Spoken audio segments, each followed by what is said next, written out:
అదే RTV app వార్తల్ని క్షణాల్లో చదివే అవకాశం ఉంటుంది. ఒక న్యూస్ పేపర్, ఒక టెలివిజన్ ఛానల్ మీ చేతుల్లో ఎప్పుడూ ఉంటాయి. ప్రస్తుతం మనం రాజన్న సిరిసిల్ల జిల్లా వేములవాడలో ఉన్నాము. వేములవాడ ఆలయ అభివృద్ధిలో భాగంగా వేములవాడ ఆలయాన్ని అయితే మూసివేస్తున్నారన్న వార్తతో అయితే పెద్ద ఎత్తున జనాలు అయితే క్యూ కడుతున్నారు ఆలయ దర్శనానికి అయితే. కానీ బీజేపీ శ్రేణులు అయితే వెల్లడిస్తున్నాయి, ఆలయాన్ని మూసివేయకుండానే స్వామి దర్శనాన్ని అయితే కల్పించాలని అయితే ప్రధానంగా కోరుకుంటున్నారు. ఇదే అంశానికి సంబంధించి మాట్లాడడానికి మనతో పాటు అయితే బీజేపీ సీనియర్ నాయకులు ప్రతాప రామకృష్ణ ఉన్నారు. ఒకసారి వార్త మాట్లాడదాం. సార్ చెప్పండి, ఇప్పుడైతే ఆలయ అభివృద్ధిలో భాగంగా ఆలయాన్ని అయితే మూసివేస్తానైతే కొంత ప్రచారం అయితే కొనసాగుతుంది. దీన్ని దృష్టిలో ఉంచుకొని ఇప్పుడు తెలంగాణతో పాటు ఇతర రాష్ట్రాల నుంచి సైతం పెద్ద ఎత్తున భక్తులు అయితే వస్తున్నారు. దీనికి సంబంధించి ఏం చెప్తారు? రాష్ట్ర ప్రభుత్వం ఈ ప్రభుత్వం మీద పూర్తి విశ్వాసం లేదు, సెక్యులర్ గవర్నమెంట్ అని చెప్తా ఉన్నారు. దేవాలయం అభివృద్ధికి ఎక్కడ అడ్డుపడతలేము. మేము సమావేశం పెట్టి క్వశ్చన్ చేస్తే కూడా అభివృద్ధికి అడ్డం పెడతామని వాళ్ళ భజన పనుల వాళ్ళు వీళ్ళు కౌంటర్ ఇస్తూ ఉన్నారు. అసలు దాపరికం దీనికి ఏం చేయదలుచుకున్న దేవాలయం చెప్పాలి ఫస్ట్. అది చెప్పకుండా దేవాదాయ శాఖ అధికారులు, స్థపతి, ఆమె లేకుంటే ఎండోమెంట్ సెక్రటరీ శైలజారామయ్య గారు, ఎండోమెంట్ కమిషనర్ గారు, స్థపతి, విప్పు గారు వీళ్ళు కూర్చుండి 15వ తారీఖు జూన్ 15కి వెళ్ళి మేము ఈ డెవలప్మెంట్ స్టార్ట్ చేస్తాం, దేవాలయం మూసేస్తాం అన్నారు. నేను ఏమంటున్నాను, ఇల్లు కాదు కదా అల్లది, భక్తుల అభిప్రాయాలు పరిగణలోకి తీసుకోవాలి, ఆగమశాస్త్ర పండితుల అభిప్రాయాలు పరిగణలోకి తీసుకోవాలి. స్థానిక అర్చక 400 కుటుంబాలు హెరిడిటరీ 1966లో దేవాదాయ శాఖ వస్తే అంతకుముందు ఏదైతున్నదో ఈ కుటుంబాలు దేవాలయాన్ని సాధినాయి. ఇంట్లోంచి తీసుకుపోయి అన్నం తీసుకొని పోయి అన్నపూజకు దేవునికి సేవలు చేసిరు, దేవునికి అభిషేకం చేసిరు. సరే, క్రౌడ్ పెరిగింది, టికెట్లు పెట్టిర్రు, ఇదంతా వేరు. మేము అడిగేది పునర్నిర్మాణం పదం వాడతారు. పునర్నిర్మాణం ఎందుకు అవుతుంది? 1100 సంవత్సరాల కింద రాజరాజ నరేంద్రుడు అనేటోడు క్లియర్గా చేసినని చెప్తా ఉన్నాం మనం. ఆ కన్స్ట్రక్షన్ చేసిరు. సాక్షాత్తు ఇంద్రుడు ఈ ధర్మగుడు స్నానం చేస్తేనే ఆయనకు విముక్తి కలిగిందని చెప్తా ఉన్నాం. ధర్మరాజు, నకులుడు, సహదేవుడు వీళ్ళందరూ దర్శించుకున్న చరిత్ర పురాణానికి ఆధారాలు చెప్తా ఉన్నాయి. దేవాలయంలో అనేక పరివార దేవాలయాలు ఉన్నారు. వాటన్నీ పక్కన పెట్టేసి ఏం చెప్పకుండా దేవాలయం దాన్ని పూర్తి మార్చేస్తామంటే అభివృద్ధి పేరుతోని ఒక చారిత్రక కట్టడాలను, చారిత్రకంగా ఉన్న సంస్కృతి సాంప్రదాయాలను దాన్ని మూలకు వారిస్తే ఊరుకునే ప్రసక్తి లేదు. మేము ఖండిస్తూ ఉన్నాం. ఓకే, అంటే ఈ మధ్యకాలంలో అయితే కొంత పుర ప్రముఖులతో అయితే మాట్లాడడం జరిగింది. వారి నుంచి అయితే ఎలాంటి స్పందన వస్తుంది సార్? పుర ప్రముఖులతోని దేవాదాయ శాఖ కానీ ఇక్కడ ఉన్న స్థానిక నాయకత్వం ఎవరు మాట్లాడలే. వాళ్ళే డిసిషన్ తీసుకుంటూ ఉన్నారు.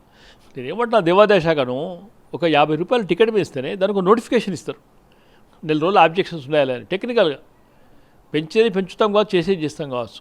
ఇప్పటికి కూడా దాన్ని మ్యాప్ బయట పెట్టకుండా, దాని రూపురేఖలు ఏ రకంగా మారుస్తారో చెప్పకుండా, ఏదో వ్యక్తిగత జాగీరైనట్టు మేము మొత్తం తీసేస్తాం, అక్కడ ఏది కోటి లింగాలు తీసేస్తాం, ఆ దక్షిణ భాగం ఇస్తాం.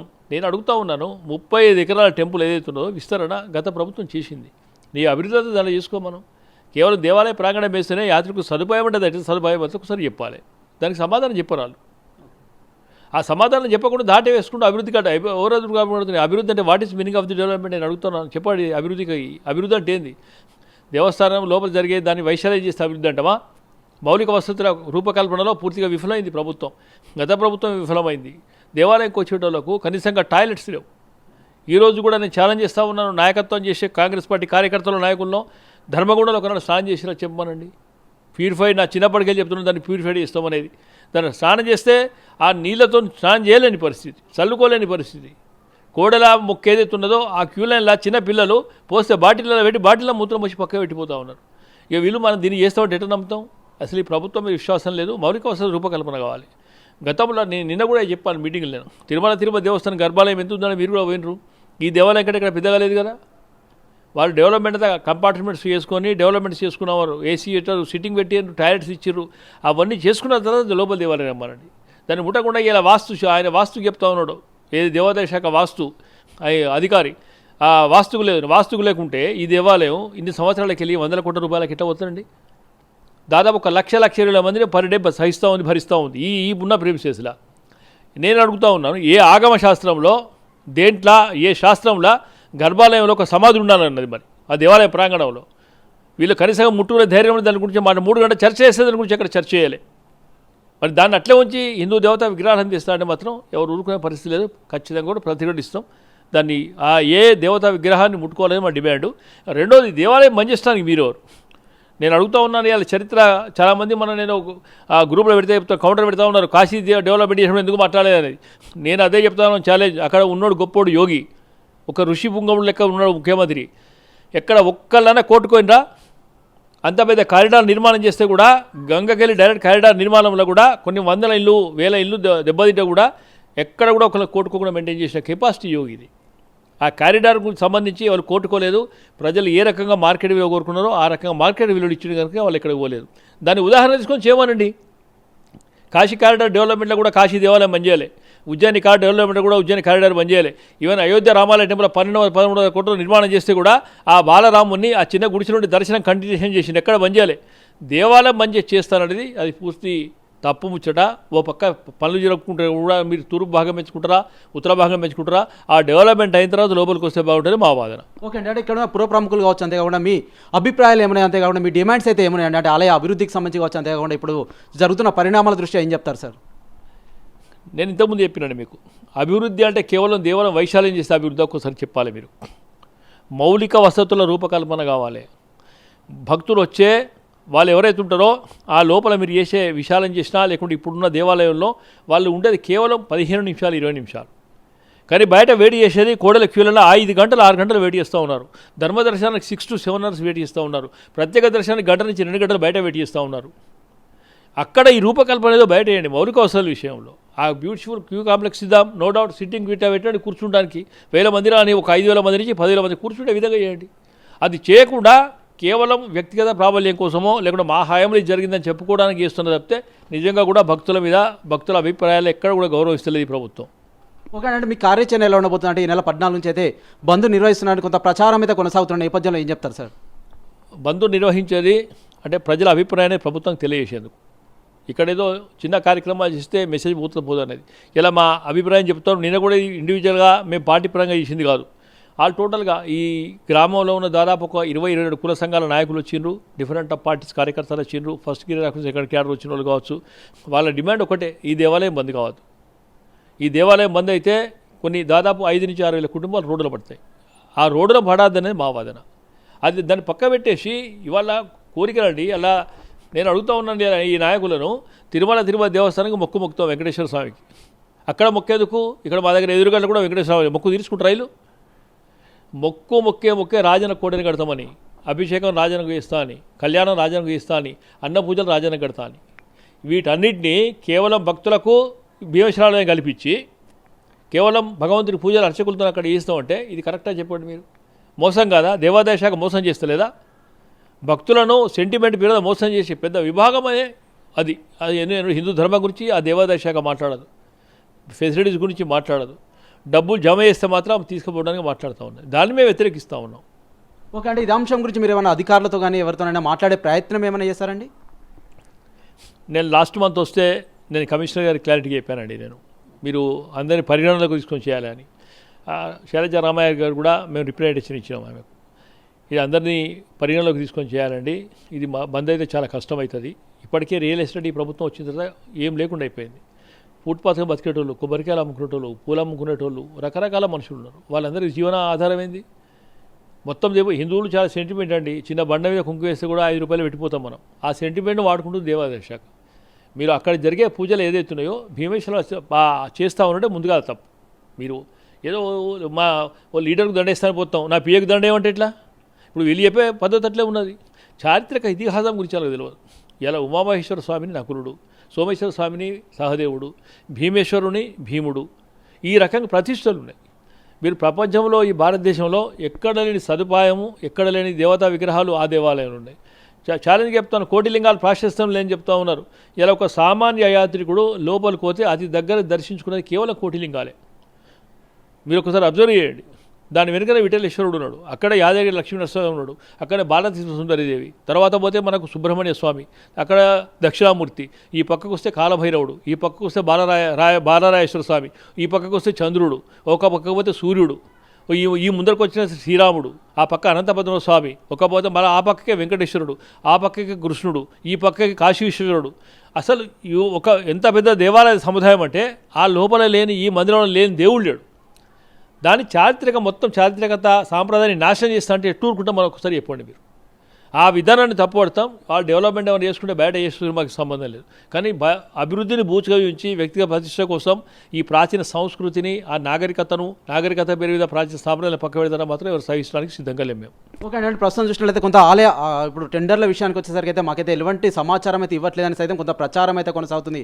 ఆలయాన్ని అయితే కంచి తీసివేస్తున్నారు, మేమైతే టెండర్లు వేసి అయితే ఉన్నాము, ఇప్పుడైతే మాకైతే ఎవరు న్యాయం చేస్తారని సైతం వాళ్ళు కొంత ప్రశ్నిస్తున్నారని సైతం కొంత ప్రచారం అయితే జరుగుతుంది. దీనికి సంబంధించి ఎట్లా ఉంటే బాగుంటుంది అంటారు వాళ్ళను ఉద్దేశించి? నేను నిన్న కూడా చెప్పానండి, టెండర్ సిస్టమ్ అన్ని మార్చి 31 వరకు ఉన్నాయి.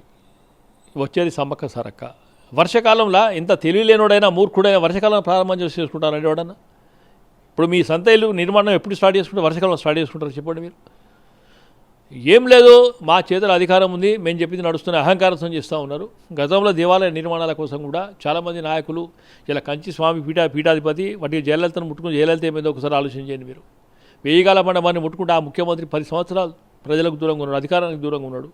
ఇలా 7 కొండలు 2 కొండల ముఖ్యమంత్రి పరిస్థితి ఏమైందో ఆలోచించి ఉంటాను. సెంటిమెంట్ను పక్కకు పెట్టి దాన్ని రూపుమాప్తాన్ని ఏ నాయకుడు ఆలోచించినా హిందూ ధర్మం చాలా గొప్పది, సనాతన ధర్మాన్ని పక్కబెట్టి చేస్తాడని మాత్రం దాన్ని ఎవరు ఒప్పుకోరు. ఓకే, కానీ ఈ మధ్య కాలం చూసినట్లయితే వేములవాడ ఆలయానికి సంబంధించి నిత్యం వార్తల్లోకి ఎక్కుతున్న పరిస్థితి అయితే మన మీద చూస్తుంది. ఇక్కడికి వచ్చిన భక్తులకు సదుపాయాల విషయం కావచ్చు, శానిటేషన్ విషయం కావచ్చు, అంతేకాకుండా కోడెలకు సంబంధించి సైతం అనేక రకాల ఇబ్బందులు అయితే పడుతున్నాయని అయితే ఒక వార్త అయితే వస్తుంది. అంతేకాకుండా కొంత స్వామివారి నైవేద్యం సమయంలో సైతం కొంత ఆలస్యమైందంటూ సైతం కొన్ని వార్తలు అయితే ఈ మధ్య కాలంలో అయితే కొంత ప్రచారం అయితే జరిగింది, కొంత వార్తల్లోకి ఎక్కుతున్న పరిస్థితి అయితే మనమైతే చూస్తున్నాం కదా. దీనికి సంబంధించి ఇంకా ఏం చెప్తారు ఆలయ అధికారులకైతే? ఇప్పుడు 2 ఆప్షన్స్ అండి. సాంప్రదాయ పద్ధతి జరిగే కొన్ని విషయాలు ఏవైతే ఉంటాయో చాలా వరకు మాట్లాడద్దని కోరుకుంటాను నేను. ఈ యొక్క కుటుంబం ఇది, ఆ దేవాలయ సాంప్రదాయాలు పద్ధతులు దెబ్బతింటే కూడా రేపు భక్తుల సెంటిమెంట్ దెబ్బతింటే ఎక్కడ జరుగుతున్న ఆ విషయంలో ఓపిక పడతా ఉన్నాం మేము. మీరు అన్నారు కనుక నేను చెప్తా ఉన్నాను. ఇప్పుడు భగవంతునికి చేసే నివేదన ఏదైతే ఉన్నదో ఈ అధికారులు ఒక్క పూట తినమనండి, ఒక్క పూట తినలేరు. ప్రసాదం క్వాలిటీ లేదు, పులిహోర క్వాలిటీ లేదు, లడ్డు క్వాలిటీ లేదు, ఏది క్వాలిటీ లేదు. వాళ్ళు ఈ ప్రభుత్వం వచ్చే ముందు కలెక్టర్ గారు, స్థానిక ఎమ్మెల్యే గారు, విప్ గారు పోయిండు, కోడలు చనిపోతుంటే పేద షెడ్ నిర్మాణం చేసి కొబ్బరికాయ కుట్ర ఆ షెడ్ పోయింది. బద్దిపోచమ్మ దేవాలయం 10 గుంటల స్థలం నిర్మాణం చేయడానికి 2 సంవత్సరాలు పడుతూ ఉన్నది. ఇలా బ్రిడ్జి కొబ్బరికాయ కొట్టి 2వ బ్రిడ్జి ఇదివరకు స్టార్ట్ కాలేదు. వీటన్నిటి పక్క పెట్టేసి కేవలం దేవాదాయ శాఖ ఆదాయం కోసమే పనిచేస్తుంది తప్పితే భక్తుల సదుపాయాల కోసం ఎక్కడ ఆలోచన చేస్తలేదు. దేవాలయ అధికారులు కేవలం వచ్చే వీఐపీల కోసం తప్పితే అధికార పార్టీలో ఉన్న నాయకుల కోసం వాళ్ళ కోసమే పనిచేస్తున్న తప్పితే ఇక్కడ లేదు. ఇలా 32,000 రూపాయలు ఎవరైనా జాగిరైన ముఖ్యమంత్రి తిరిగిపోతాడు ఒక పూట భోజనం. సాధారణంగా ఇది కొత్త సంస్కృతి అంటున్నాం మనం. ఇంత గతంలో ముఖ్యమంత్రులు వచ్చారు, ప్రధానమంత్రులు వచ్చారు, ఎక్కడ స్టార్ హోటల్ భోజనం అడగలే. మా దేవాలయంలో జరిగే నివేదన ఏదైతే ఉన్నదో భగవంతుడికి పెట్టి పులిహోర అన్నం అడిగిపోయిన తప్పితే ఇంత మినిమం రైస్ పెడితే చాలని ప్రసాదం తినిపోతామని ఆలోచన చేస్తే కొత్త సంస్కృతి వరవడి పెట్టినాడు. ఇవన్నయ్య జాగిరని సామాన్య ప్రజలే 32,000 రూపాయలకు ఒక భోజనమా ఎట్లా పడతారు? దేవాలయం ప్రాంగణంలో ప్రైవేట్ హోటల్ ఏజెన్సీ వచ్చి, తాజ్ హోటల్ ఏజెన్సీ వచ్చి వంట చేసడానికి పర్మిషన్ ఎట్లు ఇచ్చిండ్రు? ఒక్కళ్ళ మీద యాక్షన్ జరిగిందా? అధికారి మీద జరగాలి, ప్రభుత్వం వాళ్ళది కనుక. కోడలు చచ్చిపోతే కనీసం ఒకళ్ళు సస్పెండ్ చేసిరా? చేయలేదు, ప్రభుత్వం వాళ్ళది కనుక. కోడలు మరి పని తీసుకోబోయింది ఎవరు? అధికార పార్టీ వాళ్ళే. అందుకోసం ఈ దేవాదాయ శాఖ ప్రజలకు విశ్వాసం పోతూ ఉన్నది. ఆ డబ్బులు ఏదైతుందో దుర్వినియోగం జరుగుతుందనే వాదన చాలా ఉంది కనుక అసలు వాళ్ళు చేస్తారనే విశ్వాసం ఈ ఇప్పి కూర్చుంటే మొన్న రేవంత్ రెడ్డి గారు చెప్పిన ఏం లేదు నా దగ్గర ఏమున్నదని. ఇవి ఇప్పి కూర్చున్నట్టయితే ఏం లేదు, మళ్ళీ ప్రారంభోత్సవం చేసిన తర్వాత ఏమవుతుంది? దాన్ని ఉన్న బంగారం కరిగిస్తారు. లేకుంటే 50-100 కోట్ల డిపాజిట్స్ ఉన్నాయి, ఆ డిపాజిట్స్ మీ దేవాలయంకి పెడుతున్నా అంటారు. నేనేమడుగుతున్నా అంటే ఈ దేవాలయం పైసలు ముట్టడానికి వీల్లేదు. ఇప్పుడు ఏ ప్రజలకున్న ఏది ఉద్యోగులకు ఉన్న డిఏ కూడా 2 డిఏలు ఇంకా రాలే. వాళ్ళ పెన్షన్ల డిఏ ఇచ్చే పరిస్థితి లేదు. రేపు జాబ్ పరిస్థితి ఏంది? 500 మంది ఉద్యోగ వాళ్ళ పరిస్థితి ఏంది? దానికి జవాబు లేదు. ఉన్నాయి తీసి కుప్ప పెట్టిపోతే ఏదో దాని నుంచి పందిరేసినట్టు ఇది కరెక్ట్ విధానం కాదు కనుక దీన్ని పక్కా అపోజ్ చేస్తాం. దేవాదాయ శాఖ మీద ప్రజలకు విశ్వాసం పూర్తి స్థాయిలో పోతుందని మేము నమ్ముతా ఉన్నాం. ఓకే అండి, ఫైనల్గా ఒక విషయం అని చెప్పండి. ఇక్కడికి వచ్చే భక్తులు కావచ్చు, అంతేకాకుండా ఇక్కడ ఉన్న స్థానికులకైతే ఈ అనుమానాలన్నీ నివృత్తి కావడానికి అయితే ఏం చెప్తారు సార్? అనుమానం మేము విశ్వాసం పెంచేటోళ్ళమే. అనుమానం నివృత్తి ఎవరు చెప్పాలండి? అధికార పార్టీలో మాత్రమే చెప్పాలి. నేను చెప్పలేను అది. వాళ్ళు ఏం చేస్తారంటే ఇప్పటికీ ఏం చెప్తలేరు వాళ్ళు. అసలు ఎక్కడ నిర్మాణాలు ఇస్తాం, ఎక్కడ నిర్మాణాలు చేస్తాం, దేవాలయ పరిధిని ఎంత పెంచుతాం, ఎంత వైశాల్యం ఇస్తాం, ఎవరైనా జాగ్రత్త. సుప్రీంకోర్టు డైరెక్షన్ ఉందండి. ఇలా మెయిన్ రోడ్డు కబ్జా చేసి 20 ఫీట్లు చేసి అక్కడికి వెళ్ళి 80 ఫీట్లు రోడ్ వేస్తారట. ఏమని జాగిరి? నీ జాగిరా నా జాగిరా? ఒక రోడ్డును తీసేయడానికి. ఇలా డెవలప్మెంట్ అభివృద్ధి పెరిగిన సైలెంట్గా ఉంటా ఉన్నాం మేము. ఎక్కడైనా చెరువులు సుప్రీంకోర్టు డైరెక్షన్స్ చెప్తా ఉన్నాయి, ఎక్కడ చెరువులు కూడిపోద్దు, ఏం కూడిపోద్దు అని. దేవాలయం కనీసం 30 ఎకరాలు పూడిస్తే కూడా మేము అడగలే.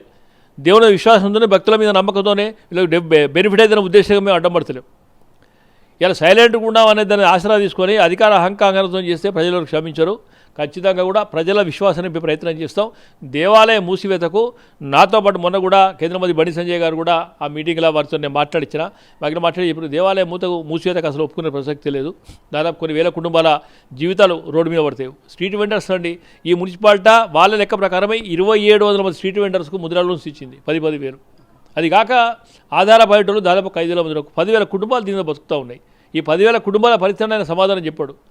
ఈ ప్రభుత్వం ఏం లేదు, వాళ్ళ నాయకులు పార్టీ కార్యకర్తలు నాయకులు బాగుండాలని కోరుకుంటుంది కనుక ఈ ఒక్కసారి పునరావసరం చేయమని చెప్తాను. ఎక్కడ కూడా డిస్టర్బ్ చేస్తలేము. అభివృద్ధికి ఎక్కడ ఆటంకం కాదు, నువ్వు బయట ఎంత డెవలప్మెంట్ చేసుకో. కానీ సనాతన ధర్మంగా ఎవరో సిద్ధప్రతిష్ఠ చేసిన విగ్రహాలను ముట్టుకుంటే మాత్రం ప్రజలు ఊరుకోరు, మేము కూడా ఊరుకొని తెలియజేస్తా ఉన్నాం. ఓకే అండి. ప్రస్తుతం మనం అయితే చూస్తున్నాం, మనతో పాటు అయితే బీజేపీ సీనియర్ నాయకులు ప్రతాప రామకృష్ణ గారు అయితే మాట్లాడడం జరిగింది. ఇక్కడైతే వేములవాడ ఆలయ అభివృద్ధికి సంబంధించి అయితే మేము ఎప్పుడు వ్యతిరేకం కాదు, కానీ ఆలయాన్ని మూసివేస్తే ఊరుకునే ప్రసక్తి అయితే లేదు. ఇంతమంది 10,000 మంది దాదాపు వీధి వ్యాపారులు ఉన్న నేపథ్యంలో వారికి సైతం న్యాయం చేయాల్సిన బాధ్యత అయితే ఉంటుంది. కాబట్టి ఎవరు నోరు మెదపడం లేదని అయితే వారైతే ప్రధానంగా ఆరోపిస్తున్నారు. గత ప్రభుత్వాలు కావచ్చు, ఈ ప్రభుత్వాలు అయితే ఆలయ అభివృద్ధిలో విఫలమయ్యాయని అయితే వారైతే వెల్లడిస్తున్న పరిస్థితి మనమైతే వేములవాడలో చూస్తున్నాం. Over to studio. మరిన్ని వీడియోస్ కోసం ఛానల్ ని సబ్స్క్రైబ్ చేయండి. లేటెస్ట్ అప్డేట్స్ కోసం వాట్సాప్ ఛానల్ ని ఫాలో అవ్వండి. అండ్ లింక్ డిస్క్రిప్షన్ లో ఉంది.